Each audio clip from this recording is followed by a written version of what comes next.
minty norėčiau pamokyti, kaip pasikeisti namų sąlygom vairą, vairo iškišą ir šakę. Naudosime 5 mm, 4 ir 3 mm šeškampius. Atsilaisvinam vairo rankenas. Kitos rankenos būna guminės, tampriai uždėtos, tai kaip jas nuimti video, žiūrėkit čia.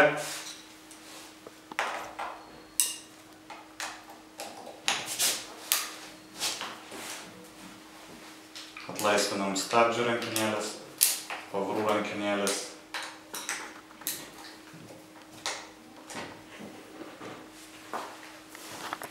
Kai kur pasitaiko netgi užakinimas šakės ant vairo, tai pogi reikės jį atsilaisvinti. Nusiimam vairo rankenėlės.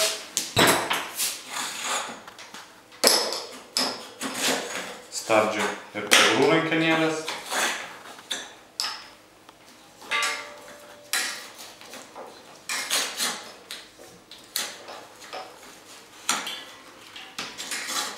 Vairo užraktą. Esam viską nusverdę.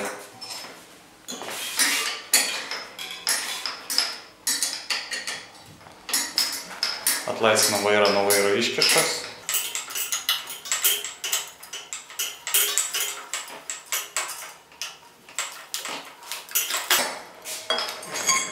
Vairas gali būti nuimtas nuo vairo iškišos.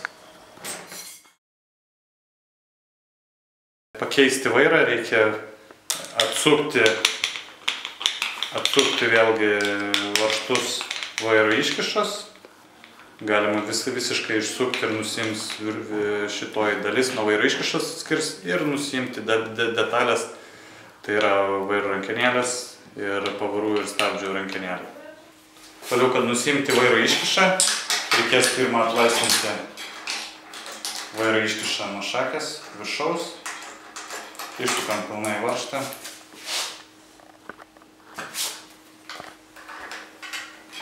Atlaisvinam iškišos šoninius varžtus.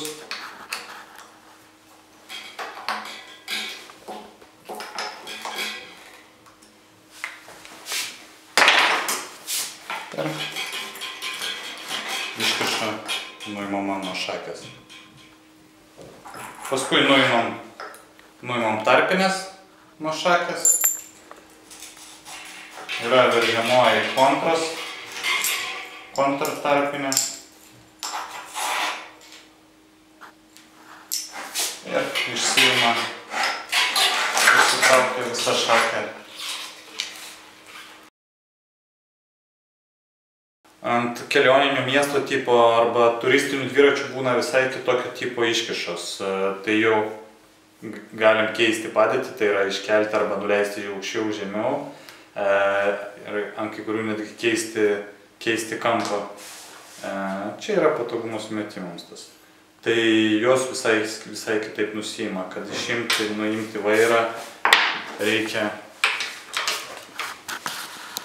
per centrą su 6 mm raktu atsukti šiek tiek varžtą ir visa sistema išsiardo. Sistema veikia tokiu principu, kad priveržus šitą varžtą pritraukia arčiau pleištą, kuris prispaudžiamas būna šakės viduje, taip neleidžia judėti arba sukiotis vairui. Kitas šakių ir vairo kolonėlių tipas būna, kur vairo kolonėlė veržiasi veržlėmis prie šakės. Dažniausiai naudojamas 36 arba 32 raktas, šiuo atveju yra 36.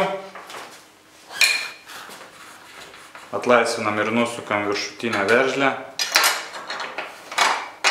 Paskui yra apatinė.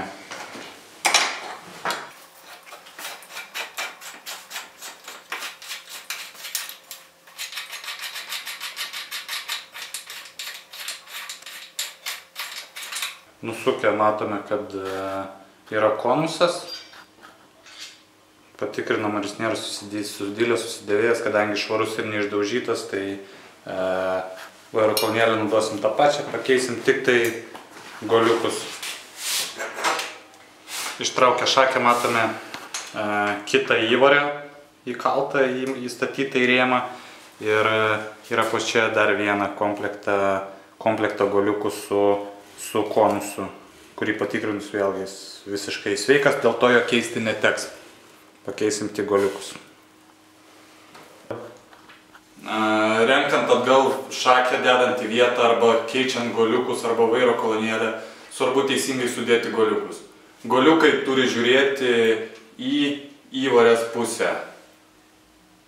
Tai yra goliukas ir karūnėlės, dvi pusės yra. Tai reiškia, goliukas turi žiūrėti į įvorę, taip pat ir šitoj taip pat yra pačioje.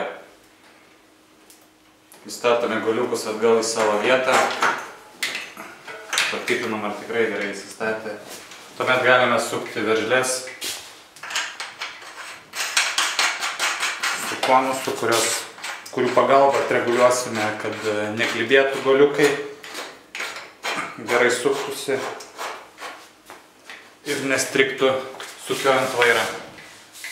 Dedame tarpinę tarp veržlių ir užsukame viršutinę dalį.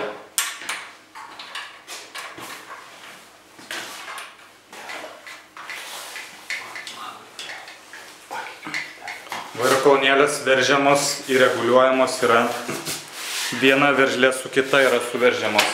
Dėl to reikia naudoti du raktus. Vieno rakto pagalba lengvai prisukame prie šakės. Kito rakto pagalba prilaikome tą pačią veržlę, kad ji nesisukiotų. Ir tiesiog viršutinę užsukame, užveržiame. Tarpusavį susukam su apatinėje veržle. Uždėsime vairo iškišą ir patikrinsime, ar gerai pritvirtiname ir neperveržėme. Statome vairo iškišą į vietą. Patikriname, ar tiesiai tik tai prisukam. Priveržiame, bet stengiamės neperveržti.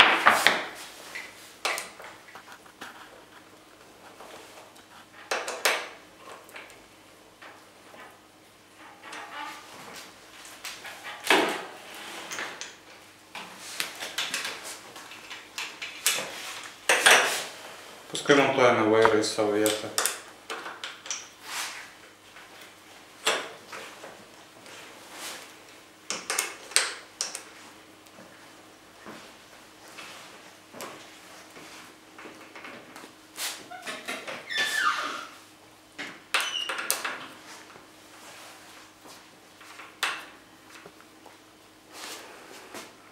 Reguliuodami vairo padėtį vėlgi atkreipkite dėmesį į rankenėlių kampą.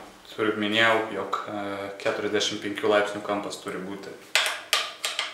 Šita vairo iškiša nurodo, jog veržlės turi būti veržiamos maksimum 10 Nm jėga.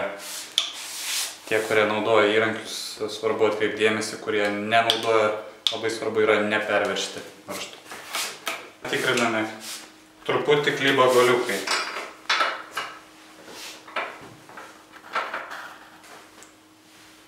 Atlaisvinam viršutinę dalį, priveržiam apatinę, šakė nebekliba, ratas nestringa, tai yra sukasi su šake. Ratas nestringa. Toliau suveržiame vieną su kitu, kad neatsisuktų ir nepradėtų šlybėti. Kai tai padarėme, patikriname, nekliba nei vienoje, nei kitoje padėtyje. Vairas su šake sukiojasi, nestringa. Reiškia, viską padarėme teisingai.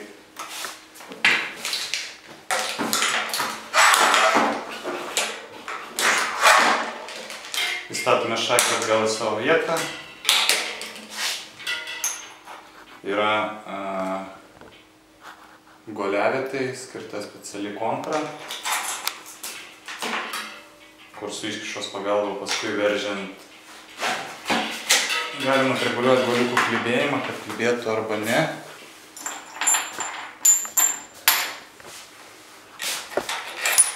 Dedame atgal į vietą tarpinės. Ir su vairo iškišos pagalba atreguliuosim ir pritvirtinsim, kad neklibėtų šakės goliukai.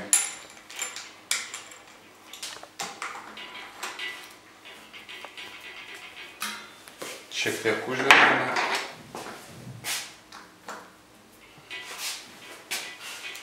Ir paskui surinkę vairą ir visus stabdžių porų rankenėlės sudėję į vietą. Paskui atreguliuosime tamprumą, kad neklibėtų galiukai.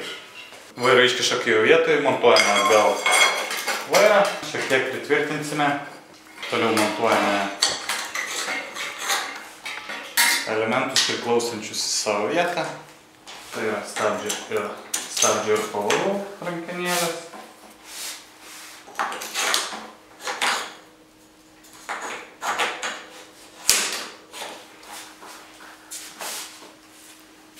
Paskui vairo rankenėlės statome atgal į savo vietas. Stabdžių rankenėlės labai svarbu tvirtinti 45 laipsnių kampu, nes šita pati saugiausia yra padėtis riešui, kadangi atsirėmę plaštaką esame daugmaž tokių kampų, kaip kad turėtų būti stabdžiai. Bet kokių nutikimų, susidūrimų ar ten į duobį važiavus bordiūras, stuktelėjus šaknį, nebus pažeistas rėmas. Jeigu rankenėlė bus aukštesnį padėtį, jau grėsmė susižeisti riešą. Dabar, kai jau viską esam surinkę, reikia tiesiog tiesiai atreguliuoti vairą ir būtinai nustatyti, atreguliuoti, kad nebūtų šakės klibėjimo. Šiuo atveju šakė kliba, reiškia atlaisvinam vairą iškišą prilaikančius varžtus. Ir su viduriniuoju varžtu mes pritempiame guoliukus vieną prie kitą, taip reguliuodami, ar šakė kliba ar nekliba. Būna tokių dalykų, kad ant kai kurių šakių išsidėvėjusios šitos vietos būna. Tai tikrinant šitą įklibėjimą gali klibėti šitą vietą. Tuomet reikia pasukus vairą šonu, šitokiu atveju paklibinti, paliesti tas vietas, ties kur gali klibėti ir tik tai pastebėsite, ar kliba ar nebekliba. Kai pakankamai priveržėte, pastatote tiesiai vairą ir užveržėt šoninius vairus iškišas, tai yra laikančius varžtus. Tada pastikrinam, vėl nekliba ir pavertus ant šono matome, kad vairas laisvai ir nestringantis sukiojasi. Jeigu pakėlus, pavertus šono dviratį, ratas nesisuktų, vairas nesisuktų ir stovėti savo vietoj reiškia perveržėte viršutinį varžtą, perveržėte, reiktų jums atlaisvinti truputį. Kai viską padarėme tiesiai, užveržiam lengvą ranką ir su nutonmetrais rodančių teršlinių raktų priveršime tiek, kiek priklauso. Kai kurios tik tai vairo iškišos nurodo šitos veržimui, kiek reikia veržti atitinkamą detalę prilaikančius varžtus. Yra didelė dalis, kur nenurodo, tai tada jau nuovoka ranka bandote veržti, stengiantis neperveržti arba nenuplėšti varžtų. Ant įrankio nusistatau, jog tai 5 Nm turėtų būti, ne daugiau. Ir įrankis man nurodo, jog truputį paveržus detalė yra užveržta, neviršijant leistinos veržimo jėgos. Taip pat ir priekiniai daly darome.